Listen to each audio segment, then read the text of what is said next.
Hello friends, जय श्री कृष्ण बधाने। Sumita kitchen corner में तमारुं स्वागत है।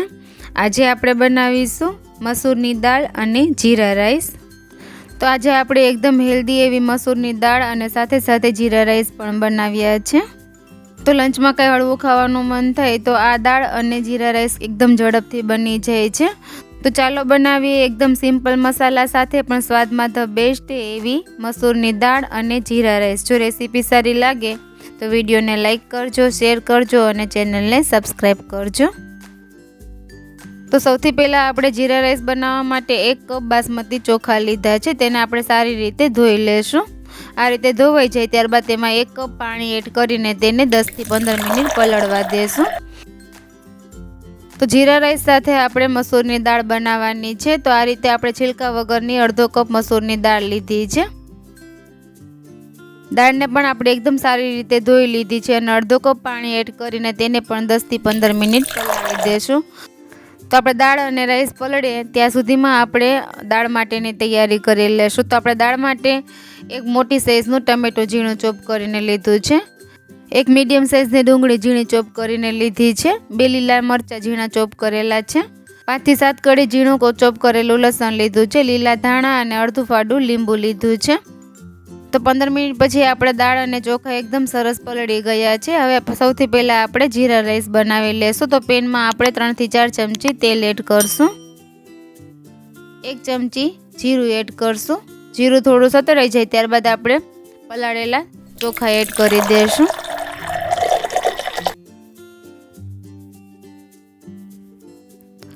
स्वाद प्रमाणे मीठुं एड करशुं। तो आपणे 1.5 चमची मीठुं एड कर्युं छे। બધું બરાબર મિક્સ કરી લેશું। તો આપણે ચોખા માં 3 ગણું પાણી એડ કરવાનું છે। તો 1 કપ આપણે ચોખા પલાળ્યા ત્યારે પાણી એડ કર્યું હતું, અત્યારે આપણે 2 કપ એડ કરી દેશું।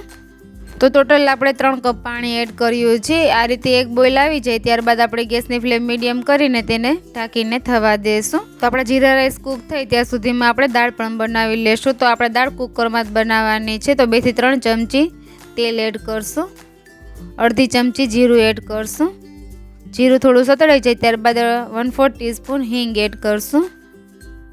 त्यारबाद तेमां आपणे झीणुं चोप करेलुं लसण एड करी देशुं।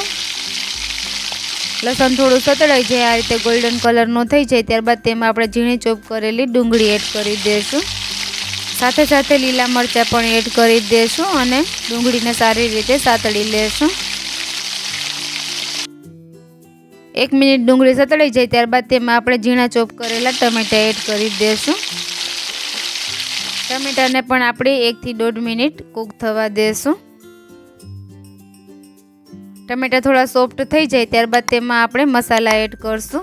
आपणे 1 चमची मीठुं एड करशुं, 1 चमची धाणा जीरुं पाउडर एड करशुं, 1 चमची काश्मीरी लाल मरचुं एड करशुं, अर्धी चमची हळदर पाउडर एड करशुं અને બધા મસાલાને એકદમ સારી રીતે મિક્સ કરી લેશું। બધા મસાલાને 1 થી 1.5 મિનિટ સાતળવા દેશું। આ રીતે ઉપર તેલ દેખાય ત્યારબાદ તેમાં આપણે પલાળેલી દાળ એડ કરી દેશું। તો દાળ આપણી એકદમ સરસ પલળી ગઈ છે। દાળને પણ આપણે 1 થી 2 મિનિટ મસાલામાં સાતળી લેશું।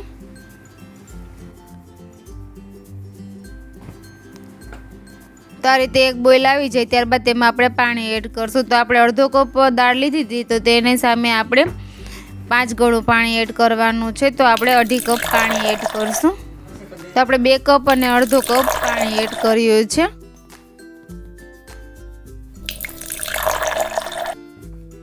दाळमां एक बोइल आवे त्यां सुधी थवा देशुं।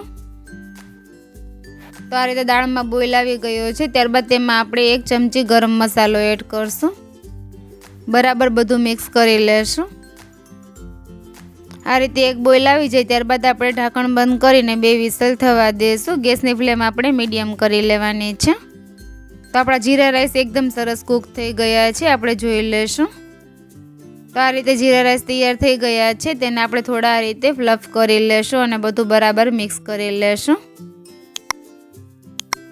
तो आपणा जीरा राइस एकदम सरस छूटा छूटा थया छे अने दाणो पण एकदम सरस कूक थई गयो छे। ऊपर लीला धाणा एड करशुं। हवे आपणे दाळमां पण 2 विसल थई गई छे। दाळ पण जोई लेशुं अने 2 विसलमां आपणी दाळ पण एकदम सरस कूक थई गई छे। તો આપણી દાળ એકદમ સરસ પરફેક્ટ તૈયાર થઈ છે. તો આપણે અત્યારે આટલી પાતળી દાળ રાખી છે, તે થોડી વાર થશે તો વધારે થીક થઈ જશે. છેલ્લે આપણે અડધું લીંબુનો રસ એડ કરી દઈશું.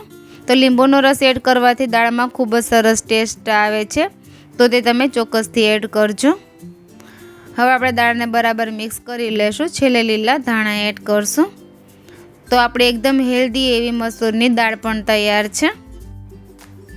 તો આપણે મસૂરની દાળ સર્વ કરી લેશું.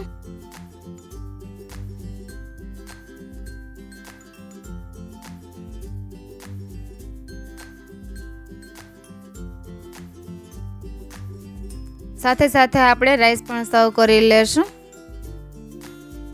તો આપણી એકદમ હેલ્ધી મસૂરની દાળ અને સાથે છૂટા છૂટા જીરા રાઈસ તૈયાર છે. તો ફ્રેન્ડ્સ, તમને આ મસૂરની દાળ અને જીરા રાઈસની રેસીપી પસંદ આવી હોય તો તમે પણ ચોક્કસથી ટ્રાય કરજો અને તમારા અનુભવ મને કોમેન્ટ બોક્સમાં જરૂરથી શેર કરજો. અને હજુ સુધી ચેનલને સબસ્ક્રાઈબ ન કરી હોય તો ચેનલને સબસ્ક્રાઈબ પણ કરી લેજો અને બાજુમાં બેલ આઇકનને પ્રેસ કરજો, જેથી મારા આવતા વિડીયોની નોટિફિકેશન તમને સૌથી પહેલાં મળે. બાય બાય ફ્રેન્ડ્સ, ફરી મળીશું એક નવી રેસીપી સાથે. Thank you for watching.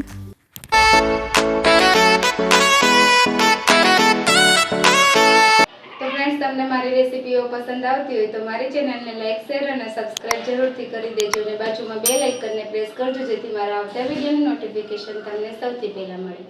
Bye bye friend.